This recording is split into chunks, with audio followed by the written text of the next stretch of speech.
Hello मेरे प्यारे बच्चों, कैसे हैं आप लोग। तो वेलकम बैक टू क्वेश्चन पूछो। मेरा नाम है विशाल गंगवार और मैं हूं आपका मैथ्स टीचर। ओके, तो आज जो हम पढ़ने वाले हैं, आज का जो हमारा टॉपिक है, पिछले क्लास में हमने संख्याओं का परिचय पढ़ा था, जहां पे हमने वास्तविक संख्याओं के कौन कौन सी संख्याएं होती हैं, किस किस तरीके की होती हैं, प्राकृतिक, पूर्ण, पूर्णांक, भिन्न, परिमेय, अपरिमेय, इन सब के बारे में पढ़ रखा है। तो अगर आप इनके बारे में जानना चाहते हो तो लास्ट वीडियो देखें, जरूर देखें बेटा। ओके, जिससे कि आपका बेसिक क्लियर हो जाए, आपका नींव जो है वो मजबूत हो जाए। ठीक है, तो चलिए आगे बढ़ते हैं कुछ। अब प्राकृतिक संख्याओं को अलग अलग तरीके से हम विभाजित करते हैं। कैसे? मतलब अलग अलग तरीके की प्राकृतिक संख्याएं भी हो जाती हैं, उनके भी अलग अलग प्रकार होते हैं। तो वही मैंने लिखा, संख्याओं का प्रकार लिखा है। वैसे तो प्राकृतिक संख्याओं का प्रकार लिखा, ज्यादातर उसमें हम प्राकृतिक संख्याएं ही लेंगे। ओके, लेकिन चलिए फिर भी हम बात कर लेते हैं थोड़ी सी। आप चाहें तो प्राकृतिक संख्याओं के प्रकार बोल सकते हैं। तो इसमें कुछ आज बहुत महत्वपूर्ण बातें हम करने वाले हैं। क्या क्या? जैसे सम संख्या क्या होती है, विषम क्या होती है, अभाज्य संख्या क्या होती है, भाज्य क्या होती है, सह अभाज्य क्या होती है। ओके, तो और ये क्योंकि बहुत इंपॉर्टेंट है, बहुत ही ज्यादा महत्वपूर्ण है बेटा आपके इस चैप्टर के हिसाब से, और आगे के कोई भी चैप्टर को उठा लो, चाहे वो आपका द्विघात समीकरण हो, चाहे आपका जो आपका क्या था, एक दो चरों वाले रैखिक समीकरण युग्म। ओके, कोई भी चैप्टर उठा लो, हर चैप्टर के हिसाब से महत्वपूर्ण है, क्योंकि कुछ सवाल ऐसे दिए होते हैं जिन सवालों में दिया होगा ये सम है, ये अभाज्य संख्याएं हैं, तो क्या होगा, तो वहां पे आपको इनकी जरूरत पड़ती है। तो इसीलिए बेटा बहुत ध्यान से देखिएगा क्या है। चलिए पहला हमारा टॉपिक है, क्या है भाई? पहला टॉपिक हमारे पास है कि भाई सम संख्याएं क्या होती हैं। हाँ जी भाई, तो पहला हम पढ़ने वाले हैं सम संख्याएं। तो सम संख्याएं क्या होती हैं, कोई बताएगा मुझे? सम तो बहुत ही ज्यादा आसान है। कैसे? अरे सिंपल है यार, देखो समझो, सम संख्या होती क्या है, इसे अंग्रेजी में बोलते हैं बेटा इवन नंबर। क्या बोलते हैं? Even number, even number. Okay, sum होता है इवन। इवन का मतलब होता क्या है बालक? जो संख्याएं दो से पूर्णतः विभाजित हो जाएं, उन्हें हम बोलते हैं सम संख्याएं। मतलब क्या है? जो दो के पहाड़े में आ जाएं, बोले तो समझ में आ रहा है मतलब क्या है? लिख लीजिए जिन्हें नहीं पता। तो जो संख्याएं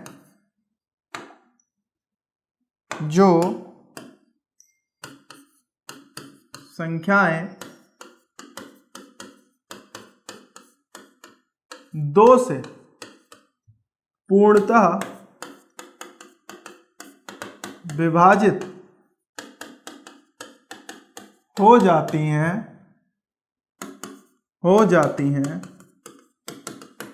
उन्हें लिख लो, वे सम संख्या कहलाती हैं। सम संख्याएं कहलाती हैं। क्लियर है? चलिए भाई, तो सम ये हो गए। उदाहरण के तौर पे बोले तो क्या आएगा? एग्जाम्पल अगर बोले तो उदाहरण क्या आएगा? जैसे 2, 4, 6, 8, 10, 12। मतलब दो का पहाड़ा पढ़ते जाओ, जितनी संख्या आएंगी वो क्या हो जाएंगी? सम हो जाएंगी। क्लियर है नहीं क्लियर है? पक्का? ओके, अब अगला आता है हमारे पास विषम। क्या आता है बालक? विषम संख्या।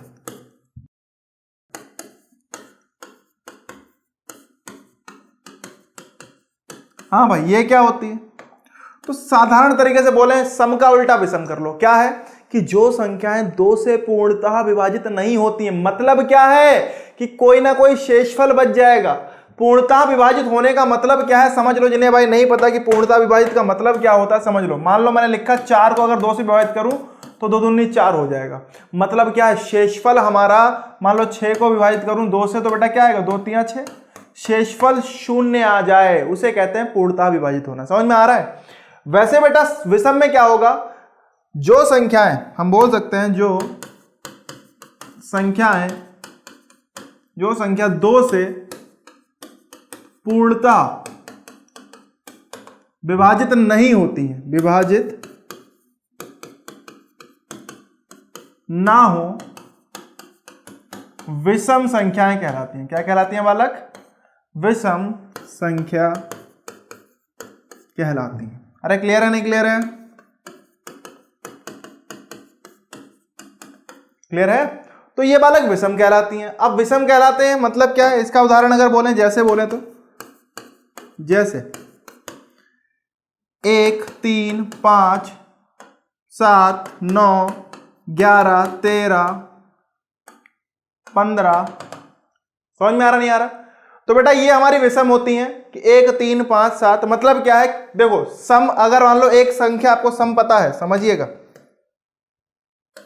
मान लो एक संख्या 9 आपको सम पता है, तो उसमें 2 जोड़ दोगे तो आपको अगली सम, मतलब अगली विषम मिल जाएगी। अगर एक विषम संख्या पता है, 2 जोड़ते जाओगे अगली विषम मिलती जाएगी। वैसे बेटा सम में भी अगर एक सम संख्या पता है, उसमें 2 जोड़ते जाओगे तो अगली सम मिलती जाएगी। क्लियर है नहीं क्लियर है? अब एक मैं आपसे पूछना चाहूंगा कि भाई 1 3 5 7 9 ये इधर आ गया, 2 4 6 8 इधर आ गया, एक और संख्या 0। 0 क्या होता है? वैसे तो 0 प्राकृतिक संख्या नहीं है, वो पूर्ण संख्या है, लेकिन फिर भी मैं 0 पूछना चाहूंगा। 0 क्या हमारी सम संख्या होती है या विषम? विषम को बेटा अंग्रेजी में क्या बोलते हैं बालक? Odd number. क्या बोलते हैं? Odd number. समझ में आया? हाँ भाई, तो 0 सम संख्या है या विषम है? जल्दी से बताओ। सोचो, 0 को अगर मैं 2 से भाग दूं तो पूर्णतः डिवाइड हो गया ना, पूर्णतः विभाजित हो गया नहीं हो गया? हमारा शेषफल तो शून्य आ गया ना। तो बस बालक हम कह सकते हैं ये भी क्या हो गए? तो 0 भी हमारी क्या है बालक? अगर बोले तो ये भी एक सम संख्या है। वैसे 0 पे बहुत चर्चा चलती है, सम है विषम है, लेकिन एक सम है। ठीक, तो समझ में आ गया सम विषम के बीच में अंतर। ठीक, एक तो ये अंतर आपको पता होना चाहिए। अगला जो मैं बात करने वाला हूं बहुत ही महत्वपूर्ण है। तो अगली संख्या जो हम पढ़ने वाले वो है बेटा अभाज्य संख्या। क्या है? अभाज्य संख्या। चलिए भाई समझते हैं कि अभाज्य संख्या होता क्या है। बहुत ध्यान से सुनिएगा। जैसा कि नाम से ही लिखा हुआ है, अगर देखें नाम से ही क्लियर हो रहा है थोड़ा थोड़ा। अभाज्य मतलब क्या है? कि जो भाज्य ना हो। मतलब क्या है सर? अरे मतलब जो विभाजित ही ना हो। बोलो सर कैसे? समझ लो बालक। मान लो मैंने एक संख्या लिखी, मैंने संख्या लिखी 2। क्या लिखी? 2 लिखी। क्या 2 को आप विभाजित कर सकते हो? या तो 1 से विभाजित कर दोगे तो चलो भाई ये 2 आ जाएगा, या तो 2 को सिर्फ 2 से कर सकते हो तो 1 आ जाएगा। इसके अलावा क्या यह संख्या किसी और संख्या से विभाजित हो सकती है पूर्णतः? बताइए। नहीं हो पाएगी। ऐसे मैंने लिखा बेटा 3, चलो 5 लिखा। 5 भी देखो, या तो 1 से विभाजित करूंगा तो 5 आ जाएगा, और 5 को अगर मैं 5 से विभाजित करूंगा तो 1 आ जाएगा। क्या 1 और 5 के अलावा क्या 5 को मैं किसी और संख्या से विभाजित कर सकता हूं पूर्णतः? पूर्णतः मतलब होता है शेषफल शून्य होना चाहिए, पूरा डिवाइड हो जाए, पूरा विभाजित हो जाए। कर सकता हूं? नहीं। तो बेटा ऐसी संख्याएं जो स्वयं से मतलब खुद से या फिर 1 से विभाजित होती हैं सिर्फ, और किसी से ना हो, तो बेटा उन्हें हम बोलते हैं अभाज्य संख्या। तो लिख लीजिए वे संख्या है, या लिख लो जो संख्या है, जो संख्याएं 1 से और स्वयं से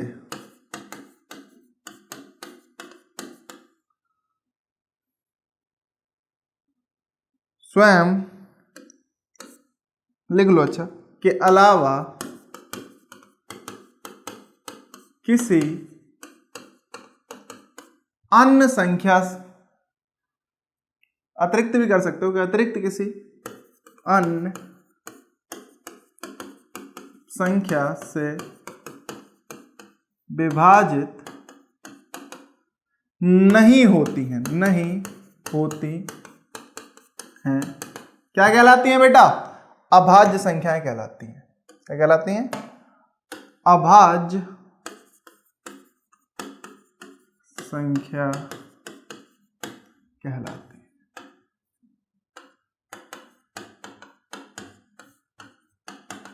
ठीक, तो अभाज्य समझ में आ गया? आ गया सर। तो उदाहरण बोले तो क्या आएगा? जैसे हम बोल सकते हैं क्या होगा? 2 3 5 7 11 13। देखो ध्यान से देखो, 2 3 5 7 11 13 17 19 23 डॉट डॉट डॉट चलते चले जाओ ऐसे। बेटा ये सारी चीज देखो तो क्या है? ये किसी के पहाड़े में, कुल मिला के देखो तो किसी के पहाड़े में आएंगी ही नहीं। आएंगी क्या? किसी के भी पहाड़े में नहीं आएंगी। सिर्फ या तो ये अपने पहाड़े में आती हैं, एक के पहाड़े में आती हैं। मतलब या तो ये 1 से विभाजित हो पाएंगी या सिर्फ खुद से हो पाएगी, उसके अलावा किसी से भी विभाजित नहीं हो पाएंगी, तो ऐसी संख्या को हम बोलते हैं बेटा अभाज्य संख्या है। ओके, अब ध्यान से देखें, अगर मान लो मैं 2 लिखूं तो 2 को मैं 2 गुणा 1 ही तो लिख सकता हूं, 3 लिखूं तो 3 को लिख सकता हूं 3 गुणा 1, 5 लिखूं तो 5 गुणा 1, इसके अलावा कुछ और क्या मैं इसका कुछ और गुणनखंड लिख सकता हूं? नहीं लिख सकता हूं सर। तो बहुत ध्यान से समझना बेटा कि जो एक अभाज्य संख्या होती है उसके सिर्फ 2 ही गुणनखंड होते हैं, एक तो 1 होगा और एक वो खुद होगा। समझ में आ रहा? तो लिख लीजिए नोट के तौर पे। क्या है नोट भाई? कि एक अभाज्य संख्या के सिर्फ कितने गुणनखंड होंगे बालक? 2 गुणनखंड होते हैं, 2 गुणनखंड होते हैं। गुणनखंड क्या होता है बेटा? एक ऐसी संख्या जिससे संख्या पूर्णतः विभाजित हो जाए उसे हम गुणनखंड कहते हैं। ठीक है, अभी आगे पढ़ेंगे, अभी गुणनखंड और गुणक में अंतर पढ़ेंगे हम। ओके, पढ़ेंगे उसको, अच्छे से पढ़ेंगे। तो बेटा अभाज्य संख्या समझ में आ गई सर। अब अच्छा भाज्य की बात कर लें तो भाज्य क्या होगा? इसका उल्टा हो जाएगा भाई। अभाज्य जो विभाजित ना हो, भाज्य क्या होगा? जो विभाजित हो जाए। जो संख्याएं एक और स्वयं के अलावा या फिर अतिरिक्त अन्य किसी संख्या से भी विभाजित हो जाएं उन्हें हम भाज्य संख्याएं कहते हैं, कह सकते हैं। तो आइए भाई भाज्य पढ़ लेते हैं, समझ में आ रहा है? तो बेटा चौथी जो संख्या हमने पढ़ी वो क्या पढ़ी? भाज्य संख्या। भाज्य संख्या क्या होती है भाई? इन्हें हम बोलते हैं बेटा अंग्रेजी में प्राइम नंबर। क्या बोलते हैं इन्हें? इन्हें बोलते हैं प्राइम नंबर। ओके, और इन्हें बोलते हैं हम कंपोजिट नंबर। क्या बोलते हैं? कंपोजिट। इसीलिए इसे हम मिश्रित संख्या भी कहते हैं। ओके, तो ये कंपोजिट नंबर होता है बेटा। ओके, तो समझ लीजिए, कह सकते हैं जो संख्या एक और स्वयं के अतिरिक्त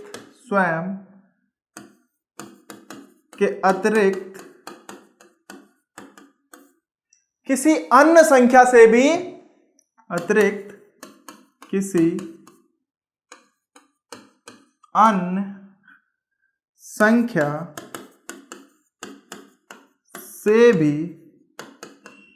विभाजित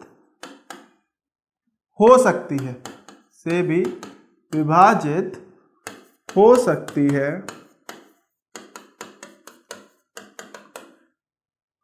उन्हें भाज्य संख्याएं कहते हैं, या वे भाज्य संख्याएं कहलाती हैं। लिख लो, भाज्य संख्या कहलाती है। उदाहरण बोले तो बेटा क्या आएगा? तो उदाहरण के तौर पे बोले तो जैसे मैंने लिखा बेटा, क्या लिखा? 4। देखो 4 किससे? 2 से विभाजित होती है, खुद से होती है, 4 से भी और 1 से भी होती है, नहीं होती है? तो कहीं ना कहीं 4 आ गया। अगला 6, 8, 9, 10, 12, 14, 15, 16 ...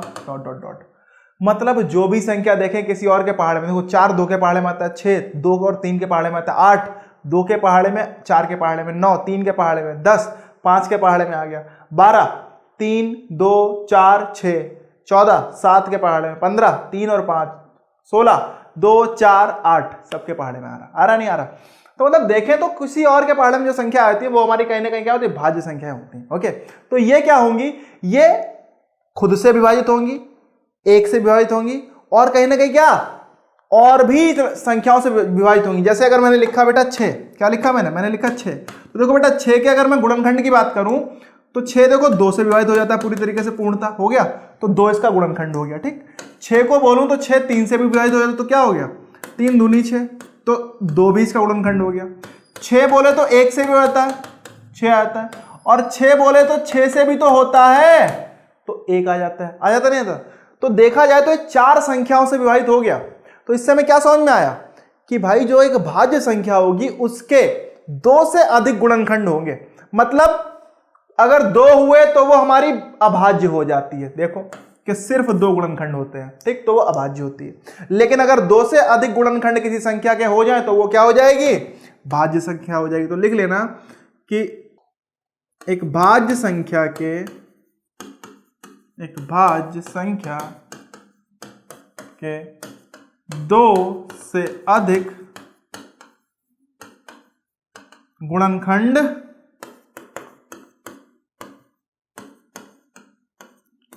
होते हैं। अरे समझ में आया कि एक भाज्य संख्या के दो से अधिक गुणनखंड होते हैं। क्लियर है नहीं क्लियर है? यहां तक सभी को समझ में आ गया कि भाई भाज्य क्या होती है और अभाज्य क्या होती है। क्लियर है? अब लेकिन जो तीसरा जो अगला आने वाला है, जो पांचवा बोलोगे आप इसके हिसाब से, ओके, लेकिन इनके हिसाब से मैं अगला ही बोलूंगा इनका। एक थी अभाज्य, एक थी भाज्य। अब जो आएगी वो है भाई सह अभाज्य। क्या है? सह अभाज्य। ये क्या है सर?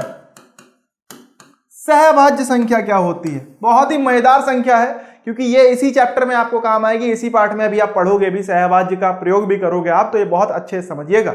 ओके, अब समझो बेटा, सहभाज्य संख्या कभी अकेले नहीं होती।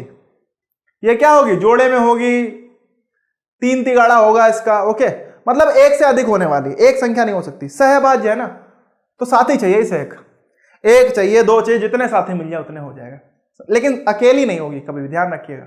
अकेले इनका गुजारा नहीं होता है बालक। ओके, अगर आपको अच्छा लग रहा है, मजा आ रहा है, तो बेटा कंटेंट अच्छा लग रहा है तो चैनल को जरूर सब्सक्राइब करो जल्दी से, और अपने दोस्तों के साथ वीडियो शेयर करो जितना कर सकते हो। ओके, और लाइक करें, कमेंट सेक्शन में लिख के बताया करें कैसा लगा, जिससे कि हम, और अगर आपको कोई सवाल है तो वो भी पूछा करें बालक, ठीक है?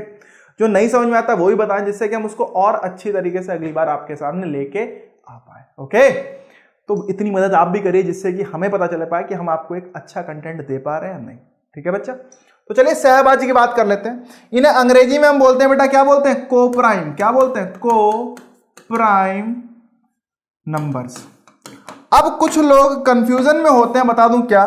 जैसा कि इसमें लिखा है सह अभाज्य, बहुत सारे, मैं आपको बच्चे ही नहीं बेटा, बहुत सारे टीचर भी कंफ्यूजन में हैं इसमें।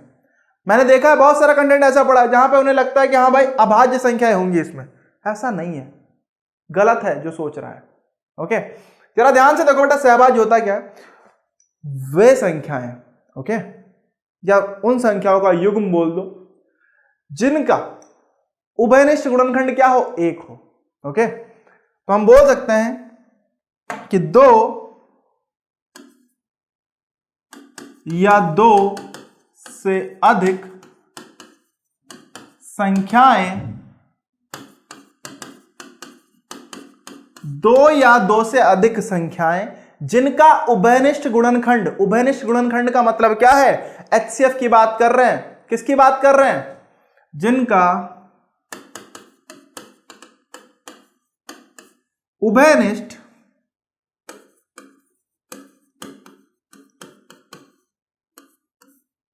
गुणनखंड एक हो। क्या हो बालक? एक हो। क्या कहलाती हैं? सहअभाज्य संख्याएं कहलाती हैं। सह अभाज्य संख्या कहलाती हैं। ओके, एक और तरीके से भी इसको हम लिख सकते हैं, अथवा मतलब और लगा के मैं एक और तरीके से आपको बता दे रहा हूं क्या लिख सकते हैं, कि वे संख्याएं या फिर दो या दो से अधिक संख्याएं, दो या दो से अधिक संख्याएं जिनका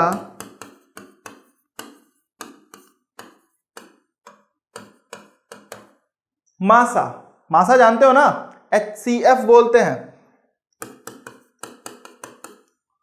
महत्तम, भाई नहीं पता?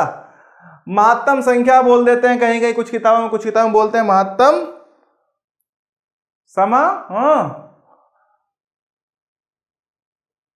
पवर्तक। ओके, तो चलिए भाई आइए। नहीं पता क्या? अरे यार हिंदी पढ़ रहे हो, इतना तो पता होना चाहिए भाई, तो इसे मासा बोलेंगे हम लोग। ओके, तो बेटा दो या दो से अधिक संख्याएं जिनका मासा एक हो, इनका मासा क्या हो? एक हो, तो वो सह अभाज्य कहलाती है। क्या कहलाती है बालक? सह अभाज्य कहलाती है। उदाहरण समझते हैं बेटा। कहना क्या चाहते हो सर? अरे कहना ये चाहते हैं बेटा, जैसे समझिएगा कि मान लो लिखा मैंने 2,3, तो बेटा इन दोनों में अगर देखें तो इनका उभयनिष्ठ गुणनखंड क्या है, सिर्फ एक ही तो है। अरे क्योंकि मैं 2 को अगर लिख सकता हूं तो 2 को लिख सकता हूं 2 गुणा 1 और 3 को लिख सकता हूं 3 गुणा 1। इन दोनों में कॉमन क्या है भाई, कॉमन समझते हो, उभयनिष्ठ क्या है, तो बेटा सिर्फ और सिर्फ एक है, इसीलिए क्या हो गई, ये हो गई हमारी ये दोनों क्या हो गई, सह अभाज्य संख्याएं हो गई। ये जोड़े में या 2 से अधिक संख्याएं होंगी, ध्यान दीजिएगा।